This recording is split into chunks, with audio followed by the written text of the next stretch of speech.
Hello everyone, welcome back in my channel which is still life with study. Still life with study में आपका बहुत ही welcome है। जैसा कि सभी को पता हो गया है कि टीजीटी का रिजल्ट वो मंडे को लेट नाइट आएगा, नहीं तो ट्यूसडे को आएगा। तो जिनका भी रिजल्ट आने वाला है उन सभी को ऑल द बेस्ट। बट इस रिजल्ट आने के समय मेरे चैनल पे एक ऐसा कमेंट आया जिसको मैं पढ़ी तो मुझे बहुत ज़्यादा बुरा लगा, क्योंकि मैं इस टाइप के कमेंट को मैं एग्री नहीं करती हूँ। तो वो बताती हूँ। उन्होंने बोला कि दी, इस बार अगर मैं फेल हो गई तो मैं अपनी लाइफ को द एंड कर लूँगी। तो आपसे एक ही रिक्वेस्ट है, आप बिल्कुल भी ऐसा नहीं कीजिएगा। लाइफ बहुत ही मुश्किल से मिलती है और एक बार ही मिलती है। तो अपनी लाइफ को अच्छे से एंजॉय के साथ लाइफ को जीना है।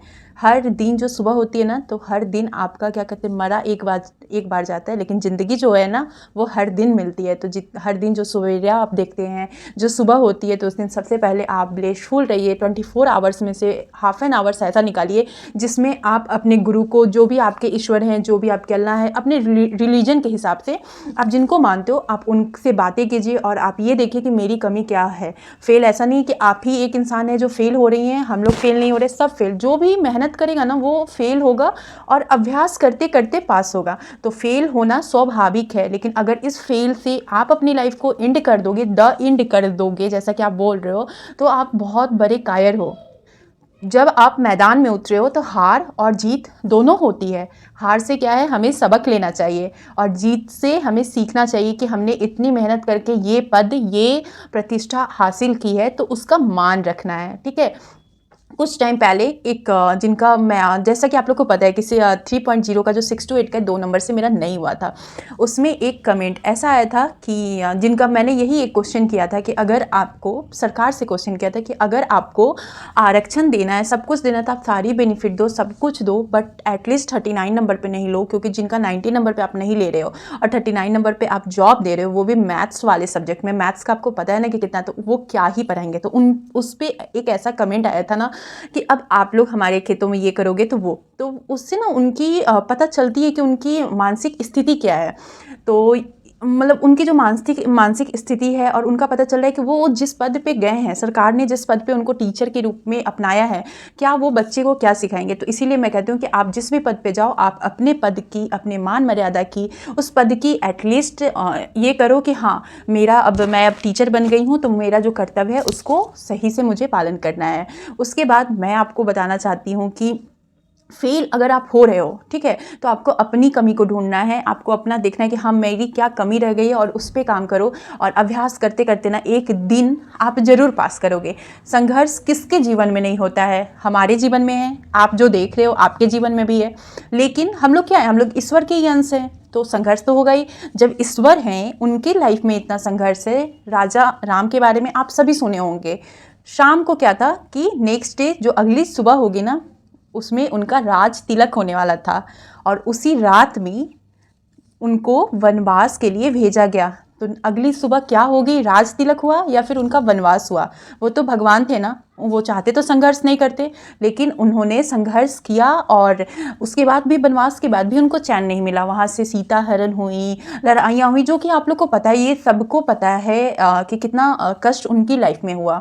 जो श्री कृष्ण जी थे, उनकी लाइफ में कितना कष्ट था। एक तो उनको धरती पे लाने के लिए, धरती पे आना जो उनका था, वो कितना संघर्षपूर्ण था। उनके कारण कितने जो उनके भाई हैं, उनकी मृत्यु तक हुई। तो संघर्ष ऐसा नहीं है कि उनको नहीं झेलना पड़ा, लेकिन अभ्यास करते। उसी संघर्ष के अब में मैं बताती हूँ कि जो उनके मामा थे, कंस के जो ससुर थे, श्री कृष्ण के जो मामा थे कंस, और उनके जो ससुर जी थे जरासुर करके, उन्होंने 17 से 18 बार प्रयास किया कि श्री कृष्ण को मार दे। कभी कुछ बन जाते थे, कभी किसी चीज़ का रूप डाल लेते थे, और उनको मारने की कोशिश की। वो चाहते तो एक बार में हार गए तो दोबारा नहीं जाते, फिर दोबारा गए तो बोले अरे 2 बार तो मैं फेल हो गया, तो अब मैं नहीं करूँगा। फिर भी उन्होंने किया, फिर भी उन्होंने किया। वो क्या, किस प्रजाति के थे, राक्षस प्रजाति के। तो आप ये समझो कि आप तो मनुष्य प्रजाति के हो, आप राक्षस प्रजाति के नहीं हो, आप मनुष्य प्रजाति के हो। और जिनको भी आप लोग मानते हो, जिस रिलीजन को मानते हो, उनकी कहानियाँ आपके पास बहुत सारे रिलीजन में कोई ना कोई ऐसे हैं जिनकी कहानियाँ जो है ना संघर्षपूर्ण है। उसको देखो, उसको समझो, और उसके बाद अपनी सिचुएशन को देखो कि हाँ, मेरी ये सिचुएशन है और इसको से मैं पीछे नहीं हट जाऊँगी। जैसे कि मैं अपनी बताती हूँ, मैं एक हाउसवाइफ हूँ, मेरे पास एक 5 साल की बेटी है, तो मुझे अब पता है कि मुझे अपने साथ-साथ अपनी बेटी का भी, क्योंकि 5 साल एक ऐसा एज है ना जहाँ पे बच्चे को पूरे अच्छे से पढ़ना भी नहीं आता है और सारा काम भी करने नहीं आता है, तो उसमें सब कुछ देखना है। अपने साथ-साथ अपनी बेटी की भी पढ़ाई देखनी है। तो मैं अगर ये सोचने में लग जाऊँ, काश अगर ऐसा होता, बेटी अगर बड़ी होती या बेटी छोटी होती तो मुझे पढ़ने को टाइम मिलता, या मेरी शादी नहीं होती तो मैं पढ़ने को टाइम मिलता, तो मैं सोचते ही रह जाऊँगी, करूँगी कुछ नहीं। लेकिन अगर मैं ये सोच रही हूँ कि अब यही मेरी लाइफ है, मुझे इसी में समय निकालना है और मुझे इसी में अपने मुकाम तक पहुंचना है। अरे आप ये समझो ना कि आप इस उम्र में भी आके आपके पास इतना है ना अकल की आपकी आंखें खुली। बहुत तो ऐसे होते हैं जिनकी आंखें, अगर यही 10 साल 20 साल बाद आपकी आंखें खुलेगी तो आपको पछतावा होगा। उससे बेटर है कि आप मेहनत करते रहो, और हार जीत तो जीवन में आते ही रहेंगे। चलो इसमें नहीं होगा, टीचर में नहीं होगा, तो भगवान कोई ना कोई रास्ता, भगवान जब एक दरवाज़ा बंद करता है ना तो 4-5 दरवाज़ा खोल देता है। चलो टीचर वाली जॉब में नहीं होगा, कोई और जॉब में कर लो, कोई और चलो सरकारी नौकरी ही नहीं होगा, पढ़ने से अभ्यास करते करते आपके पास इतना नॉलेज होगा कि प्राइवेट कहीं भी कमा सकते हो।